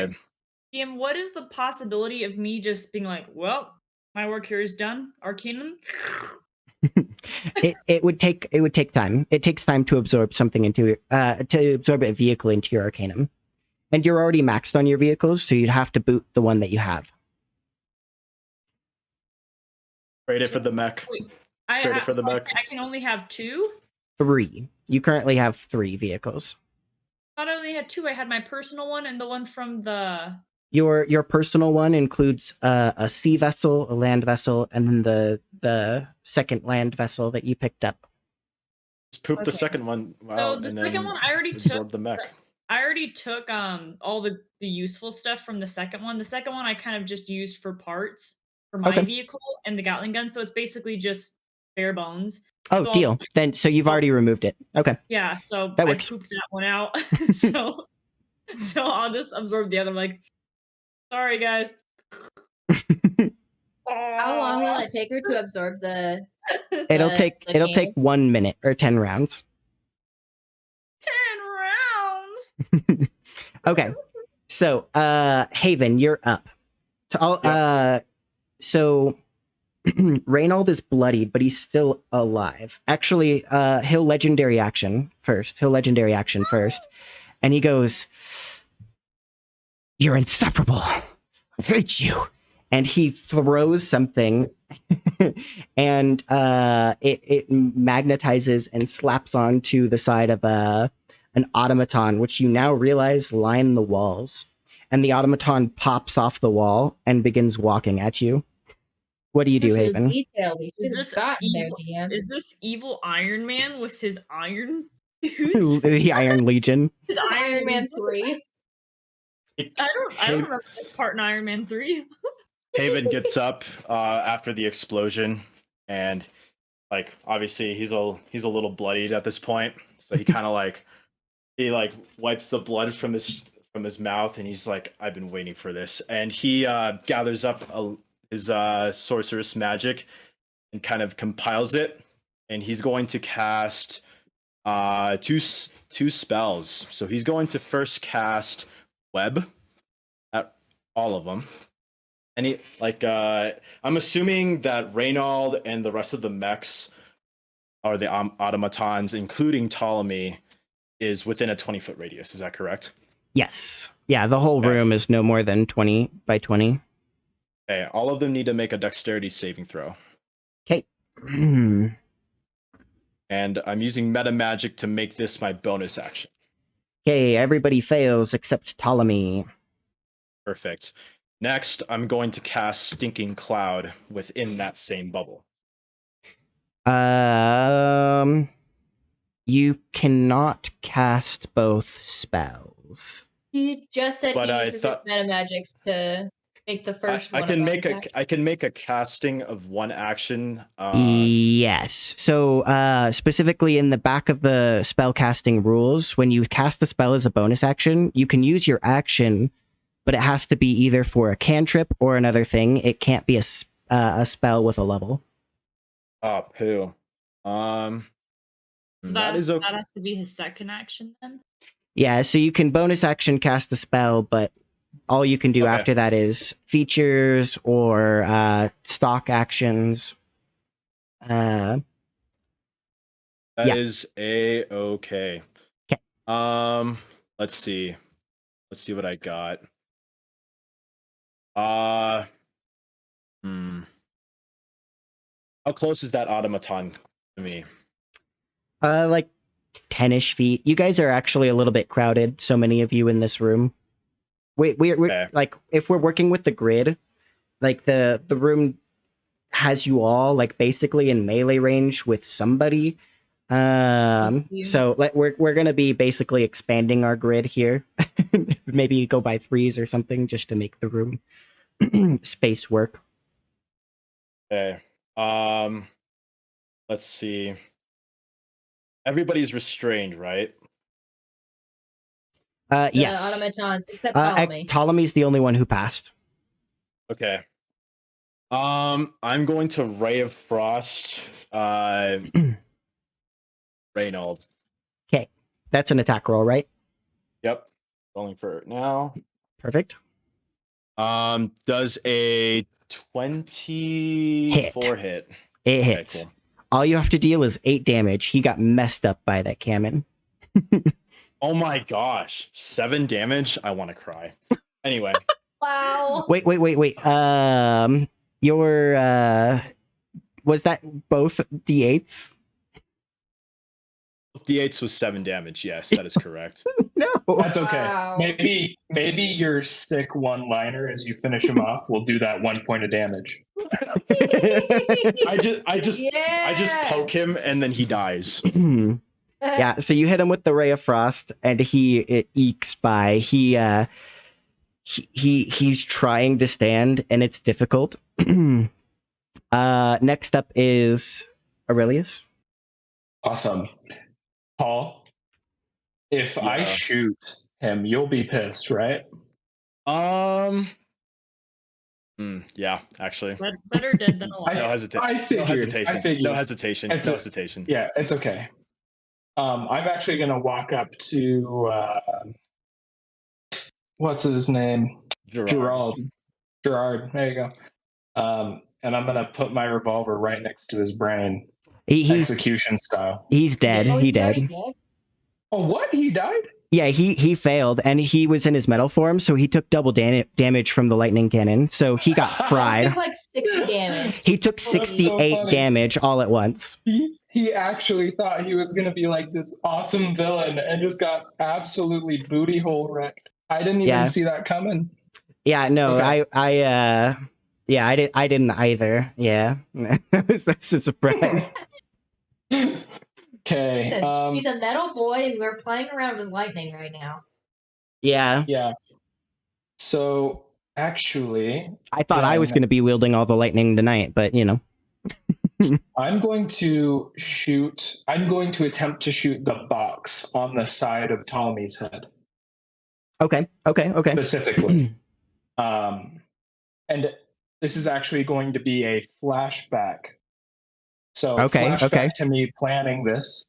I actually hid a sawed-off shotgun, like a blunderbuss, in my jacket. In the back. Go ahead. I was prepared for him to betray me, and so I didn't get to use it on him. But I'm going to point it at Ptolemy's control box. Okay, take your shot. Okay, I'm sorry. I gotta pull up the stuff to remember. You're good. You know what? It's just so much easier to just do it on D&D Beyond, right? Fair enough. Stop. But I only have my revolver, so I'm going to use that. I mean, It's a 17 to hit. that is a hit. That is a hit. Okay. And then I don't know what we're going to decide is shotgun damage, but I'm just going to use revolver damage right now. Go ahead and let's say double your revolver damage. Okay, so it was 15 with my regular damage, so that's a 30. Okay. You shoot her, and you hit, and a lot of the bullets like ricochet off, and she shrugs it off, and she takes a step forward. It is now. Let's see, Piper. Yeah. Okay. So she takes a step forward, and she pulls out her wrench, and it gigantifies, and she goes to swing it at you, Aurelius, and it seems like she can barely speak, like she's barely capable of it, and she says, but before she even gets a chance, Reynald on his last leg says, "They're the ones who killed you, sweetheart. Go get them." And Ptolemy says, "We'll kill you." As she comes at you with this gigantified wrench, takes a swing, gets a what is that? 17? No, more than that, right?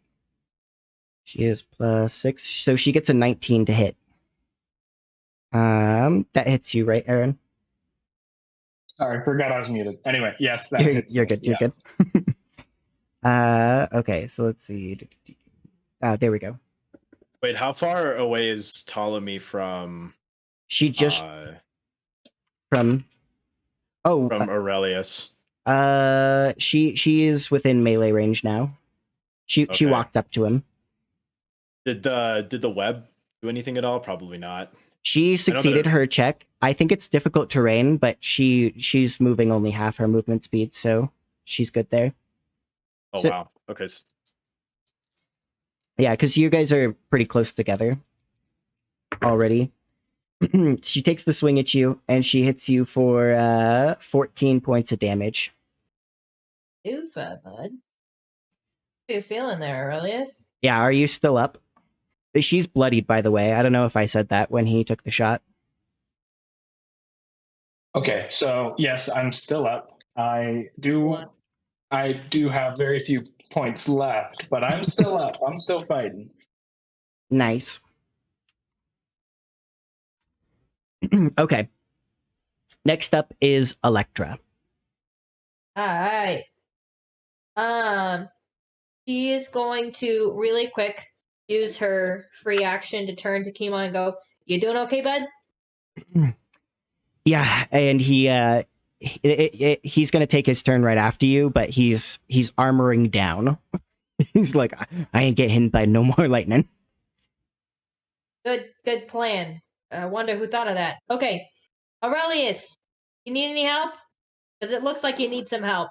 And she's gonna pull out her giant sword and go over to wallop Ptolemy real quick. Yeah, he as he's like getting up from being walloped by this giant wrench, he's like, "What do you think?" I think you can't survive without me. First roll to hit is a 12. I'm assuming that doesn't hit, huh? No, as you swing, she puts up her gauntlet and blocks it.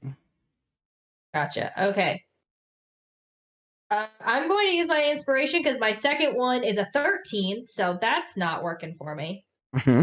Okay. I'm just going to use my inspiration. Okay, come on. All right, that's a dirty 20.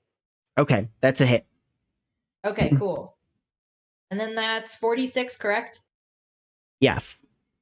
46, and then my strength modifier. Okay, that is 16 damage. 16 damage. Okay. So you strike, your sword collides with her arm. You pull back and you immediately strike again, and sparks begin to fly from it. And you can hear it like steaming, just as you've clearly damaged the goods. Kimon immediately going to back you up. He dives towards her and like grabs her the wrench and begins to try and pull her arm to open up the strike. So he's going to be taking the help action. So the next attack a person makes has advantage. Nice. Then it is Reynald's turn. Reynald gets up and he coughs out a bunch of smoke. And he's got no eyebrows. He's got the soot all over him. His hat is long gone.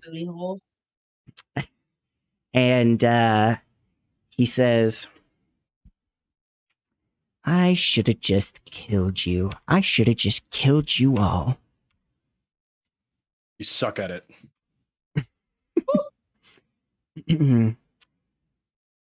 And he, what he does is he takes an orb out of his pouch at his side, and he throws it, and he casts a spell while he does, and that little metal orb begins to turn to molten metal as it flies towards the door and explode into a fireball. Interesting.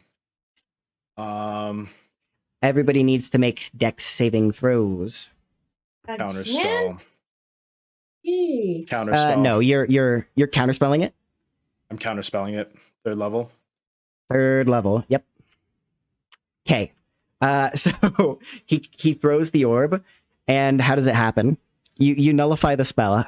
I explained how it looks. How does this happen?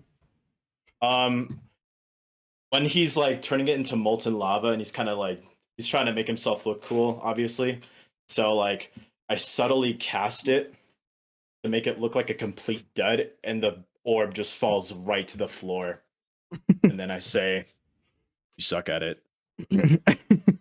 It's like when someone like sidearms it and the ball like rolls out of their hand and it just kind of like stays in place and flops next to him. Pick your ball throwing sport to equate it to. So, Track and field. track and field. Oh yeah, that discus throw though. So I think that's track and field. I don't know anything about track and field. so anyway, he says, "A thorn in my side. I've always hated you, Haven." Which is probably the first time he's ever gotten your name like correct without like messing it up even a little. I live rent free in your head, sir. Clearly. Okay. Top of the round. Piper, you're still absorbing the vehicle? Yep. Mhm. Then it is on to Haven.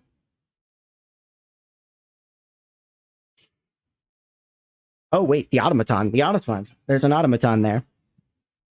Okay, then to Haven. After that, the automaton walks up, and it's just going to try and grab your arm and like crush it. Aren't they all Is it broken free from the restricted? web spell? Yeah. Oh no, it hasn't. Oh, okay. So yeah, it Yeah, I has to believe you have make to roll. a strength check. And it takes As its its action, huh? Okay. So Mhm. never mind. It uses its action to try and pull free from the web. I totally forgot the web was there. I'm so sorry, guys. Test. So I know. I'd love to have like effects in play at my side here so that I can just keep track of everything that's going on, but I don't. So anyway, it does succeed in breaking free, but it takes its action. So it rips away at the rebs and then starts trying to walk towards you. But it is your turn, not its turn. Perfect. I take a look at I see it just slowly coming towards me, and then I look in between Reynald and the automatons. I say, too bad you peaked here. But I'll take over for you. And then I cast magic missile at 2nd level. Mm-hmm. Well, he's got 1 hit point, so if you want to cast it at 1st level, you'll still definitely kill him. Nah, all of them. No, okay. All of them. Oh wait, you have got multiple missiles too. I guess you can target other people after you kill him. Nah, all of it's going at him. Okay. How does this happen? Also, point of inspiration. I love it. You use the spell. Let's see. How many missiles at 2nd level? I think is it No matter how many there are, it's just not enough. It's not enough. And 3. Okay, so 4. Okay, that's not bad. I'm gonna pin him to the wall. Using all 4 of the bolts, and all of them are gonna be shot at his limbs. He's just gonna be like. okay? So you and he slams against the wall. His automatons fall on top of him, and he slumps to the ground.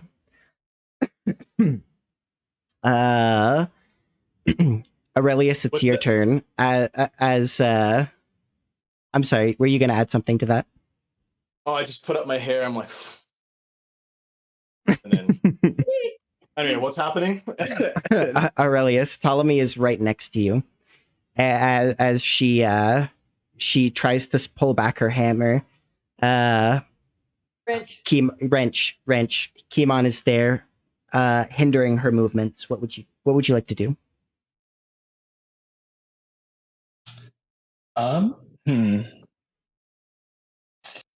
She's bloodied, right? Oh yeah. She's been taken beyond bloodied at this point.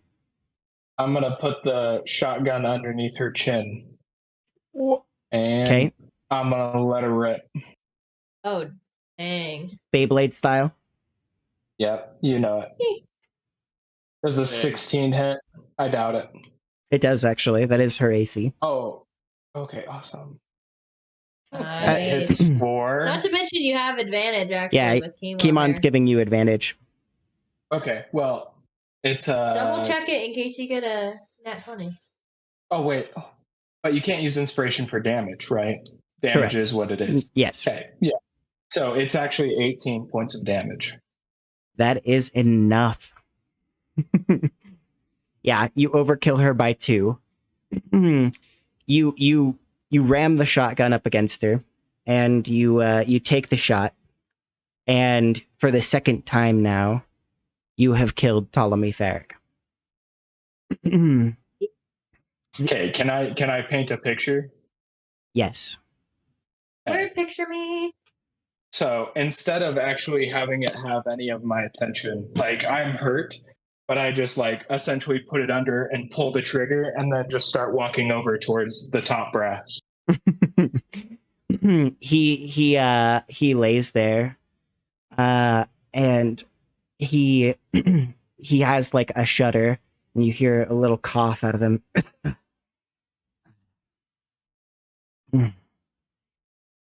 Okay, I'm gonna flip him over. If he's on his, is he on his front? Like, did he fall No, he fell on his face. facing the ground? Yeah. So Okay, cool. So you flip him over, and Kimon says, I heard what he said, Aurelius. I just know I back your play. Seems Good. you were always right, Elektra. What did I tell you? Aurelius reaches down and grabs the top brass badge off his chest plate and rips it off. You don't deserve it. That badge is a symbol of the protector of the people. And Aurelius just, he actually like gets close to his face and he says, "Good thing it's not for me." And he tosses it to Kimon. Kimon catches it, and he nods, and he says, "Thanks, but it's not for me either. It wasn't me who orchestrated this change in the sticks." And he looks over at Elektra and he says, I know you're just making a political play here. You think they'll trust me because I'm one of them. But you know what?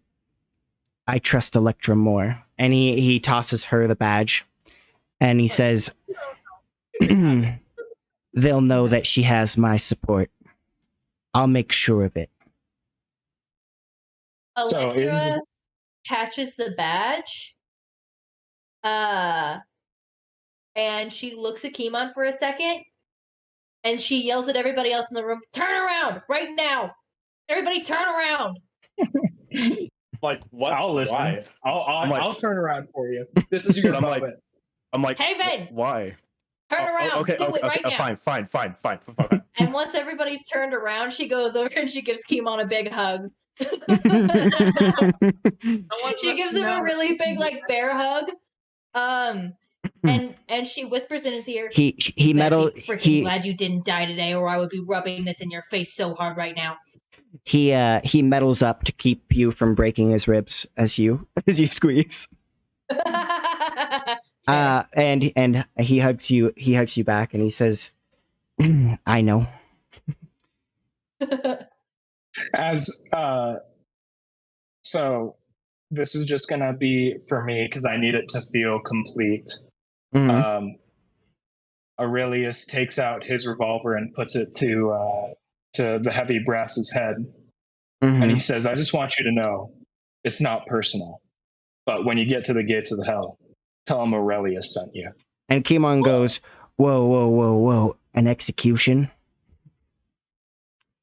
He's already dead, man. Listen, I heard him Kimon? double cross you, but I just don't know if that's the way to do it." And actually, as you look up to and say Kimon, as you say this to him, you actually hear the top brass take his last breath. And before he can really, like, for a moment, Aurelius pauses and He puts away the revolver and walks over to him and says, I know we've never quite seen eye to eye, but you make me a better man. And he pats him on the shoulder and walks away. With this big move, you consolidate power within the sticks. You have the old spy apparatus, the Thieves Guild, under your command as the rightful heir to the seat of, Braz's old throne. You have the heavy brass more or less consolidated under Kimon with the betrayal of their leader. Many of them struggle to accept you as their leader. Some of them break away. There are lots of little uprisings to quell. But you now have a police force in the area. In fact, many of the Red Gears, the ones who aren't out on the streets causing chaotic damage, the ones who remained loyal after the fracturing of the Red Gears, many of them join as, oddly enough, and as guilty as it make you feel, many of them didn't realize that you were the ones who killed Ptolemy in the first place. So as far as they're concerned, in the end, you guys are the ones who set her free after what Reynald did to her. Many of the ones who were loyal specifically to her were quite put off by it. They didn't realize what had been done. They knew they had seen her. They thought that he had made her better, but she had always acted odd ever since. And now knowing the full picture, even some of the Red Gears are under you. They kind of make up for what you lost when the anti-nobilists, the radicalists left. There's still a lot of grumbles about it. However, you've done a lot to prove yourself as well, and Kimon has done a lot of convincing as one of the people that many of them trusted to be as their voice. And you continue to earn their trust as you build up the alliances you have formed. You have control of the factory as well. Braz explains as you bring up this dilemma of the fact that you can't produce tech out of this factory without committing a crime in front of the other nobles. Braz is slightly puzzled by this, and it comes to light that this wasn't a law in his day, and that his noble family definitely never signed any pact. Your house was crushed before this law was put in place, and so you are actually exempt from it. You were not a part of the Innovator Guild pact, and therefore you found you can even produce tech out of this factory without having to worry about it. That is probably your biggest edge against the other districts who can't distribute technology produced by the Innovator Guild. The pirates won't bother your distribution efforts per your agreement with them, which means that the only thing left to handle is the black market. That's it for this episode. I am Brendan, the DM, and host for Toss the Dice here on Expedition Anything. Don't forget to like, subscribe, and check out our other shows on the channel. Consider joining our Patreon for various perks, or if you're just feeling generous. A big thanks to my players, Alyssa, Aaron, Paul, and Elise. And lastly, thanks to you, the listener, for sticking around until the end of the video. See ya on the next expedition.